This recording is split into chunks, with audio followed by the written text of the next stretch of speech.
Van চালককে গাছে বেঁধে নির্যাতন ও ছিনতাই, থানায় অভিযোগ।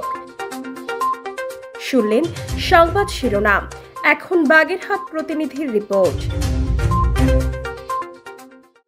বিকাশেতে টাকা নিয়ে গেছে, নেওয়ার পরে ওরে চেনে খালি শুধু বাবরচিরি। বাগেরহাটের মোল্লাহাট উপজেলার ভান্ডারখোলা গ্রামের ভ্যান চালক সুধন্য গায়েন সম্প্রতি এক ভয়াবহ নির্যাতনের শিকার হয়েছেন।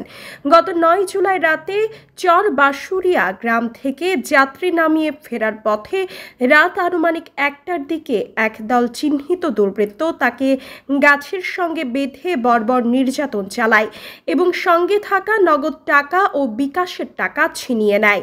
ভিকটিম সুধন্য গায়েন জানান, রাতে যাত্রী নামিয়ে বাড়ি ফেরার পথে তাকে রাস্তা থেকে আটক করে ৪ জন দুর্বৃত্ত। তারা তাকে গাছের সঙ্গে বেঁধে মারধর করে এবং তার কাছে থাকা নগদ ২৫,০০০ টাকা ও বিকাশের মাধ্যমে থাকা ৬,০০০ টাকা ছিনিয়ে নেয়। আমি ভ্যান চালাই, রাত্রিবেলা যাত্রী নিয়ে আসছিল। আমি যাত্রী নিয়ে আইছিলাম রাত্রিবেলা। ও আমার একজন ধরিয়ে আনছে, ধরিয়ে আমার ভ্যানের আইসে, আসার পরে এনে বিডিজি গুড়াই আনছে। বিডিজি গুড়াই এনে আমার কাছে যা ছিল, টাকা পয়সা যা ছিল সব নিয়ে গেছে। ২৫,০০০ ছিল ক্যাশ, আর বিকাশে ছিল হলো ৬,০৩০ টাকা, আর কাছে ছিল ১২০০ টাকা, ১২৫০ টাকা। হ্যাঁ, আমি একজন চিনতে পারছি, সে বাবুর্চি সোহাগ মোল্লা। সুশাসনের দ্বারা বিচার চাই আর টাকা চাই, মানে যে আমার যেইটা এনেছে আমার সেইটা দিল্লি আসছে। ঘটনার সাথে জড়িত ৪ জন দুর্বৃত্তের পরিচয় পাওয়া গেছে। তারা হলেন চর বাসুরিয়া গ্রামের রাসেল ও সোহাগ, আটচুরি গ্রামের আইচ মোল্লা এবং সোনাপুরা গ্রামের শিশির মোল্লা। এদের বিরুদ্ধে মোল্লাহাট থানায় একটি লিখিত অভিযোগ দায়ের করা হয়েছে।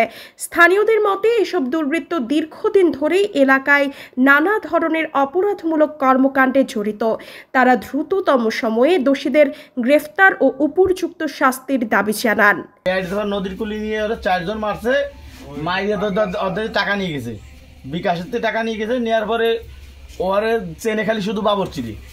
পরে বাবরচিরে রাত্রি সকালবেলা ডাইয়ে এনে বানা ৪-৫ আসলি, ওরা ডাইয়ে বাবরচিরি উঠেছে। উঠানোর পরে বাবরচিরি আনার পর বাবরচিরে কি ঘেটি কুটি ধরিয়ে বেশি কথা মানে মারার করে কইছে।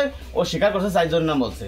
পরে ওরে ধরা পড়ার পরে ও স্বীকার করলো যে আমরা অমক অমক এই কাজ করছি, এটুকু জানি আমি।